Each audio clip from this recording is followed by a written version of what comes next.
Hi, ladies and gentlemen. This is Christelle Martinet with a scrying session for the new moon of May 6th.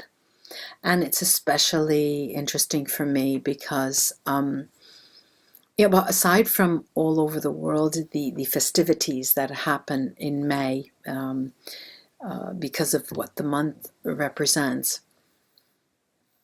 this new moon really offers us an opportunity. Now,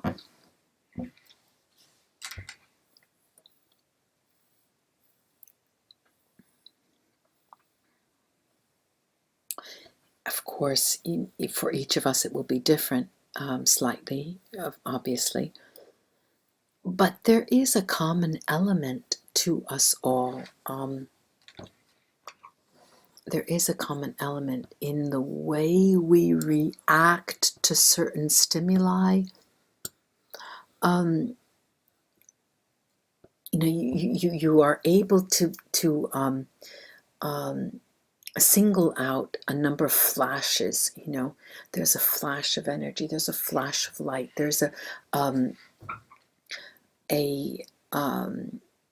something that attracts my attention. All right, let's put it that way, something that attracts your attention. For many, many years I worked in a health club, and at one time during that period, there were a group of managers that came in from Washington State. And one of them particularly took me aside, and he said, and he was telling me how we can discern certain stimuli that come to us. And he said to me, your eye will focus on things that are naturally important to you. And this is what I have found. It was, I had screwed off. Okay, I screwed up, and I was he was going to scold me. Let's put it that way. But then we became friends in the sense that he wanted to exchange his experience. He was older than me then, and he had said to me, you people from the East Coast think that you can run circles around us here on the West Coast, but you just pass things by without looking at them. And when things are imprinted in your mind, they're stamped in your mind, it's there for a reason, because either in another moment you have tripped over it without spending enough time on it, or it was not important at that time. And he stressed to me, he said, there's so much information in the world. We're getting so much from everywhere. This world, this universe, parallel universes, other astral planes.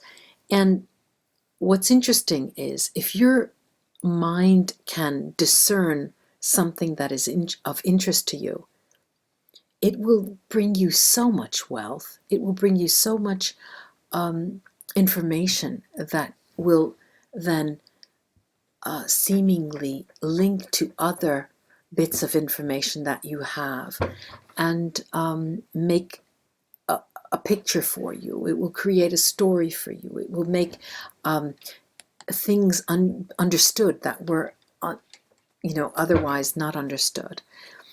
And it's in this light that I'm speaking of the new moon of the 6th of May, that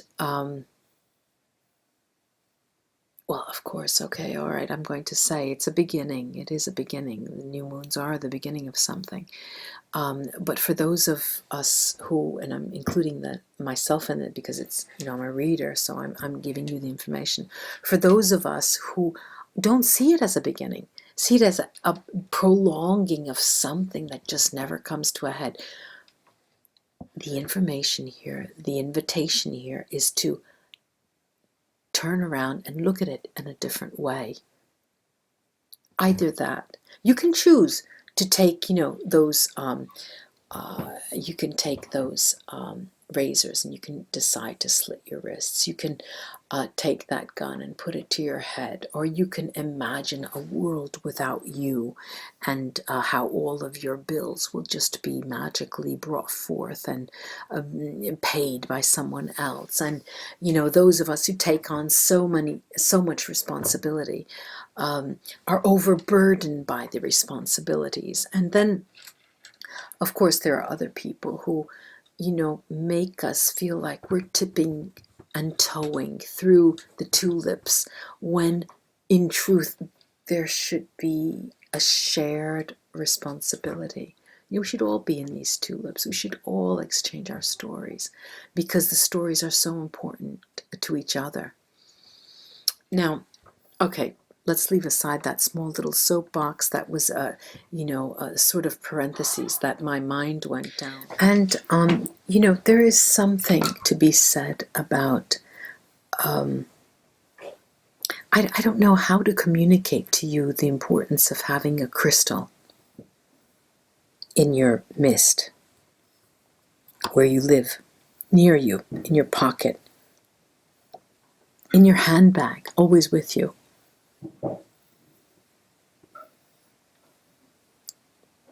It gathers energy and it stores energy for you, and it communicates energy. You know, it gives. There's an exchange here, and what's mind-boggling is how there are so many turns, and at every turn there's a possibility for a new outcome. I was with an old friend tonight, and the talk was swayed around the possibility of changing your life. You know, when you meet a new person, you bring that person into your life, and your life seems to change. You know, and or so we want to believe, many of us. And yeah, I was saying that you know, is it really another person that changes our lives, or is it just an experience that makes us evolve a bit more? And is it our eyes? Isn't it our eyes that just seem to see differently? You know, and we were talking about this, and of course, as the wine was being poured, and you know, our words were not matching up, because I was saying something and they were saying something else. But essentially, what emerged from that is that there are two people that move from one perspective, their own perspective. We have to, you know, that is given. We have to admit that. No matter how much, we could never put ourselves in someone else's shoes. We have our own eyes, and we're reasoning from our own perspective. Now, but having said that, you know, it is so delightful to be able to exchange that point of view and that platform from which you can see other things and other realities. And then in the end, you know, we came to the conclusion that today I say this, today I'm able to say this, and I'm able to see this. Perhaps tomorrow, if I shift like that, I'll see something different. And it's not because I have changed like the wind, but it's simply because I moved. I moved. You know, I have moved. I shifted. And my perspective is no longer how it was then. You know, I'm in a different place. And we went into the discussion of how it requires a certain amount of courage to leave things behind and experiment with the new, and dive into something, a new environment, and a new context. And my friend said, you know, typically we as humans tend to look back and look toward things we have and things we've known, just because we avoid trying to bring new things into our life. And this is something that I wasn't quite sure I agreed with, because even if we turned back to older, well, older, people we knew already. Those people are traveling just like we are traveling, and they're having experience just as we are having experiences. And if we meet them on our road, we are two different people. And can we acknowledge that? Can we say to each other, you know, I know you, I think I know you, but there's something about you that I don't know. You know, help me understand. What is it? You know, what is it? Have you changed the color of your hair? Have you changed your haircut? Are you just, have you changed the style of your clothing? You know? And I'm going to just drink a little bit of water. And oftentimes, even if you try very much, it's very difficult for you to remove yourself and look from the outside and see yourself and see, have a different perspective. It's difficult for all of us, but it can be done. And this new moon is inviting us to share. You know, there's a sharing there. There's a sharing. There's a moment of sharing our doubts and fears. And for the past 3 days, I've come across much fear. You know, people who are there's that skull cap and skull form of solitude that scares the living lights out of people. You know, it's almost, if you ask someone, what is the thing you fear the most? Most likely people would say, I fear death, you know. And a very close second would be, I feel solitude. And most likely a third would be, I feel doubt. I fear doubt. And very few would say that these would be windows of opportunity, enabling you to go a little beyond your comfort zone and learn. I mean, it's called learning. It's about learning. And I was very thankful for the exchange this evening, because it, on the one hand, gave me the opportunity to say, oh, come on, you know, bring yourself up. Who are you? Are you kidding me? You know, a person like you, so fascinating. What are you talking about, you know?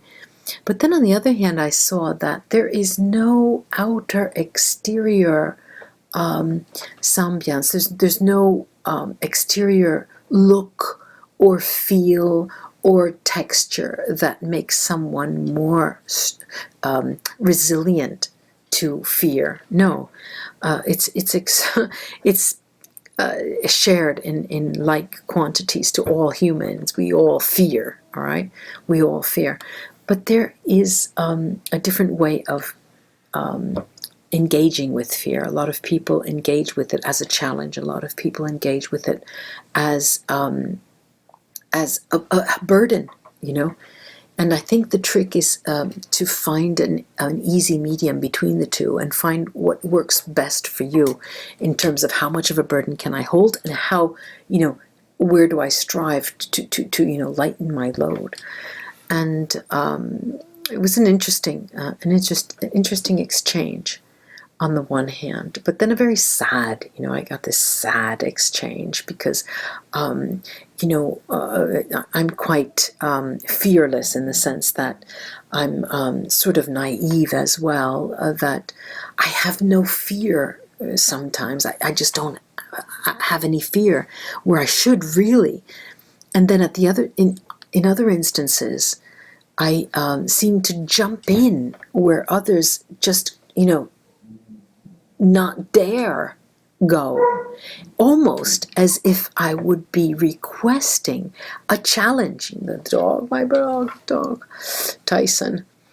And it's quite interesting in the sense that I believe that we are not set in stone, obviously, but the setting in stone is in our beliefs. I feel that our beliefs are so malleable and so changeable and so mixable and so modifiable and developable, that they develop in relation to how many people you encounter and how many persons you speak to and how many visions that you see and experiences that you can imagine for yourself. And I guess I'm trying to exalt the mind, the powers of the mind, without realizing it. And what I'm seeing here is the ability on this new moon, during this new moon, for us to extend our ability to comprehend. We have the ability to extend our comprehension. Go one stretch, just stretch it a little bit more so you understand a little bit more. And it's a moment of growth. The 6th of May, this new moon is a moment of growth. For some, may very painful, depending on where they are on the timeline. How far in the past they want to look, or how far into the future they want to look. So it's a matter of discerning your pain and how much gain you can have from it. A very difficult scry tonight, ladies and gentlemen, for the new moon. A difficult scry because whereas the other night I saw razor blades, and this squadron of people, tonight I'm seeing us looking in a myriad of mirrors and a labyrinth of pathways where we are continually confronted with ourselves. And it's a game of risking not understanding yourself. It's interesting, this 6th of May is really interesting. If we're able to confront our difficulties and our passions and ourselves. Let's take somebody with us along this trip in the exploration of ourselves and those fears. It would probably help taking somebody by the hand and having them accompany you on this exploration of what it is that is pasted against that labyrinth when you cannot go. What do you see? Is it a mirror? Is it an image that is fleeting, or is it something stable for you? It's quite interesting, this. And comparatively from the last scrying session that I had, I feel like there's this turning wheel of talk. It just comes out, comes out. And I'm wondering, what did I eat tonight that makes me speak like this? And it's not the eating that makes you speak, and it's the energy that was engaged in with the presence of other people in your midst, and how other people and you create a ball of fire, a ball of energy that takes on a life of its own. And far from saying that this is a scrying session for me, no. I came specifically to ponder the 6th of May. And the 6th of May to me seems wide open, because it seems like a gateway we're going through. And you can choose to walk through it or not. I'm choosing to walk through the gateway, very serene in that decision. And it's refreshing. Actually, it's refreshing. It's making me feel new, new. But and there's no doubt there for me, at least. But it's interesting that how one decision can change the nature of what you see. Namaste, ladies and gentlemen. Thank you for joining me for the 6th of May. I really appreciate your likes, shares, and your subscriptions. Till we scry again. Bye-bye.